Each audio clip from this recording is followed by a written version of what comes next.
Salut les amis et bienvenue dans cette toute nouvelle vidéo. Eh oui, je sais, vous regardez derrière moi et vous vous dites « Oh, qu'est-ce qu'il fait là le pélo? Il est pas à Chamonix là ?» Eh non, je suis en Croatie. Et comme je suis en Croatie, bah, bien sûr je voulais vous faire profiter du paysage parce que je ne vous oublie pas. Et que je suis en vacances ici une semaine et que donc je vais en profiter pour faire une toute nouvelle vidéo sur une voiture que j'ai louée. Voilà, et donc une voiture un peu, une voiture dernier modèle tout simplement, une voiture haut de gamme, et je me suis fait plaisir, et donc je voulais vous en faire profiter. Donc, ce que je vais vous présenter aujourd'hui, c'est la dernière Mercedes classe A de 2019 que voici en image. Voilà. Donc, dernier stylage, dernier modèle, 2019. Comme on dit dans le jargon, elle sort du four, elle est pimpante, elle est toute neuve. Je crois que je l'ai louée, elle doit avoir dans les 2000 ou 2500 km. Donc je suis dans les premiers utilisateurs. Et donc elle est plutôt réussie, je trouve. Après, je sais pas vous, mais je trouve qu'elle est pas mal. Et surtout, elle est beaucoup plus habitable que les versions précédentes. Il y a beaucoup plus de place dans le coffre, beaucoup plus de place au niveau de la conduite, au niveau des sièges avant. Derrière, ça reste un tout petit peu serré, mais je vais vous le montrer après en image. Voilà, là je vous fais un petit peu le tour de l'extérieur. Donc on est sur une version ni haut de gamme ni basique, hein. On est sur une version entre deux. Voilà, donc il y a quand même je vais y arriver. Il y a le semi-cuir, il y a la planche de bord sympathique en version laquage, etc. Donc c'est assez cool. Voilà, alors je sais pas vous, je vais revenir juste sur l'esthétique extérieure. Voilà. Alors, j'ai mangé le nom là, mais depuis tout à l'heure, ça me cogite dans la tête. J'ai l'impression que les feux avant, c'est une copie. Je sais plus si c'est la dernière Dodge Charger ou la Chevrolet, je sais plus quoi, ou peut-être la Dodge Challenger. Je sais plus. Mais les phares là, comme ça, très fins, qui remontent vers le haut là, côté extérieur et tout. Ça me rappelle une des dernières américaines qui vient de sortir là, un de ces muscle car bodybuildés là. Donc j'ai mangé le nom, mais je suis sûr que vous allez me confirmer ça dans les posts et que vous allez me dire ah oui effectivement ça ressemble à tel modèle. Voilà. Et l'arrière c'est pareil. Alors l'arrière je sais pas, les feux là en espèce d'amande inversée tout ça.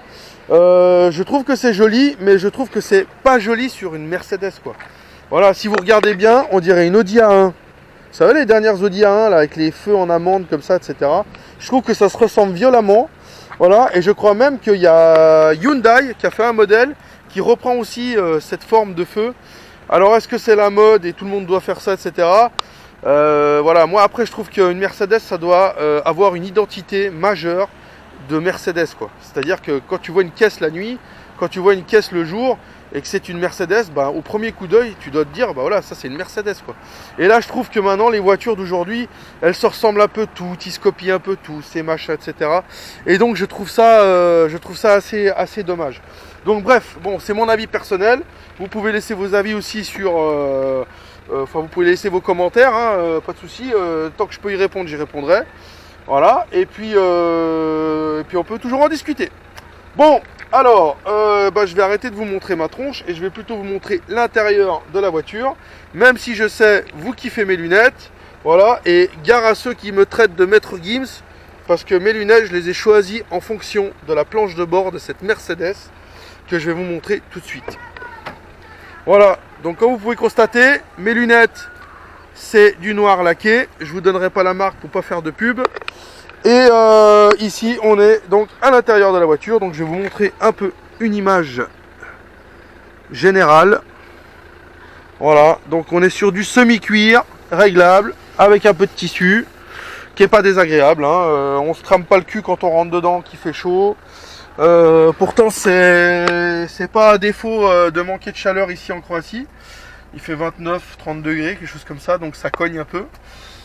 Voilà, c'est pas non plus la grosse canicule, mais bon bref. Et donc dès qu'on s'assoit, même si la voiture est restée en plein cagnard, voilà, on sautille pas sur le siège à se dire oh ça crame, ça crame, ça crame. C'est plutôt correct.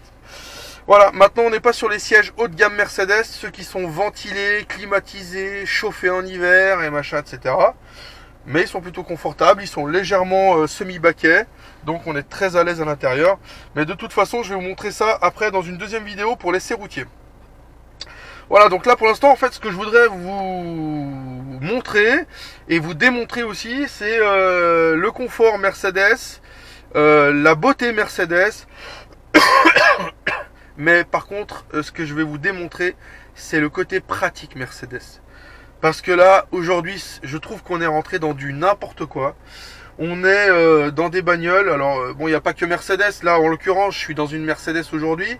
Voilà, mais j'aurais été dans une BM ou dans une voiture de dernier carat, là, celle de 2018-2019, j'aurais dit la même chose. Mais il y a trop de boutons, les mecs. Il y a des boutons partout, regardez. Regardez, le volant, là, il y a déjà là 6 ou 7 boutons. 6 ou 7 boutons. Après, vous avez des tablettes tactiles de malade. Alors, c'est très joli, hein. C'est la classe et tout. Tu peux regarder la télé, tu peux regarder Google, tu peux regarder tout ce que tu veux, machin, etc. Mais putain, les mecs, pour utiliser un truc pareil, mais il faut être un génie de l'informatique, quoi.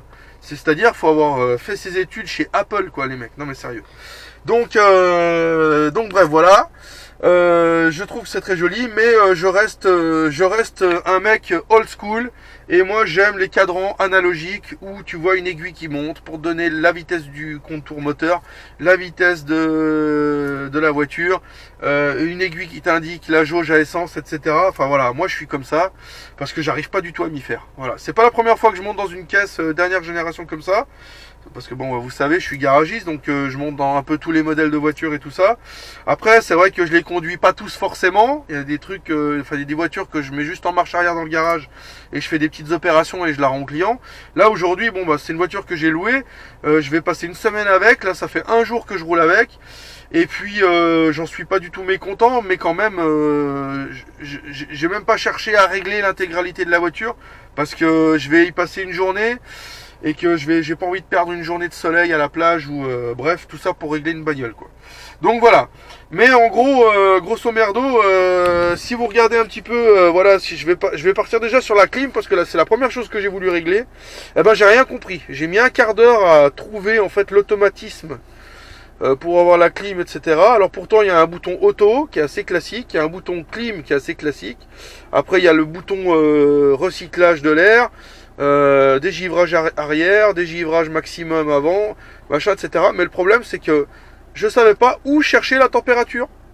Voilà, et j'ai mis un moment à trouver. En fait, la température a indiqué ici en minuscule.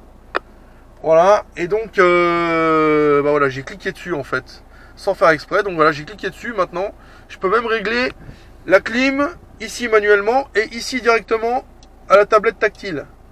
Vous voyez, clac. Je peux baisser, monter, etc. Voilà. Et bon, je trouve qu'avoir un double réglage, machin et tout, c'est super chiant. Voilà. Ensuite, le régulateur de vitesse, j'ai mis un moment à le faire marcher. Et puis, pour connecter mon téléphone à la caisse, parce que oui, on est dans une dernière génération, donc on peut connecter son téléphone de n'importe quelle marque, de n'importe quel, du moment que tu as un Bluetooth dessus. Tu peux le connecter à ta bagnole, tu peux écouter la musique de ton téléphone, tu peux parler avec les gens en main libre, etc. Donc voilà, tu peux faire tout ça. Bah, j'ai mis 20 minutes. Et pourtant, je veux dire, des bagnoles, j'en règle assez souvent, etc. Et j'ai trouvé que c'était super compliqué. Donc voilà, je vais pas m'éterniser là-dessus. Voilà, on va passer sur la partie esthétique et on va parler un peu plus positivement de cette voiture. Voilà, donc en fait, première chose à dire, c'est que l'assise est très honnête. À l'avant, on a de la place pour les pieds. Le volant est super bien en face. On peut le régler en hauteur, en longueur, etc. Il y a un très très beau cuir cousu main de très bonne facture. Voilà, donc là on sent le côté Mercedes, donc le côté Deutsche Qualität. Voilà, et puis je trouve que le design est très sportif, très sympa. Pour moi, ça aurait manqué un petit peu de noir laqué ou de carbone ici. Sur le V là qui descend sur le volant, je trouve que le noir plastique Dacia Logan là par exemple, c'est un peu cuculapraline, mais bon, je pense que ça doit être une option qui fait pas partie de la voiture, parce que chez Mercedes, je pense que chaque vis est une option. Voilà, donc après l'habitabilité, je l'ai trouvé très sympa aussi. Donc on a des petites lumières à LED ici, version Las Vegas là, vous savez comme on trouve dans l'entrée des casinos là, assez sympathique. On a de la place dans les portières. Voilà, c'est assez large. On a de la place ici, on a un rappel, gros rappel laquage noir sur la console centrale qui est très sympathique. Voilà, très joli avec ce côté rideau, rideau de maison là, je sais plus comment on appelle ça, bref. Et voilà, et donc bon là il y a les sous, machin, mais il y a de la place. Ici on peut mettre 2 cafés, 2 boissons fraîches, c'est cool. Voilà. Ici on peut mettre une bouteille de 33 centilitres, c'est réfrigéré, donc c'est cool. Voilà, tu peux garder ta bouteille de coca au frais pendant 1 heure ou 2. Voilà, et donc c'est assez sympa, et puis c'est assez confortable. Alors il y a un truc que je regrette, je voudrais retourner dans le côté négatif que j'ai oublié de vous dire tout à l'heure. En fait le truc que je regrette c'est ça, c'est cette fameuse souris. Ici on voit qui gère la tablette tactile centrale.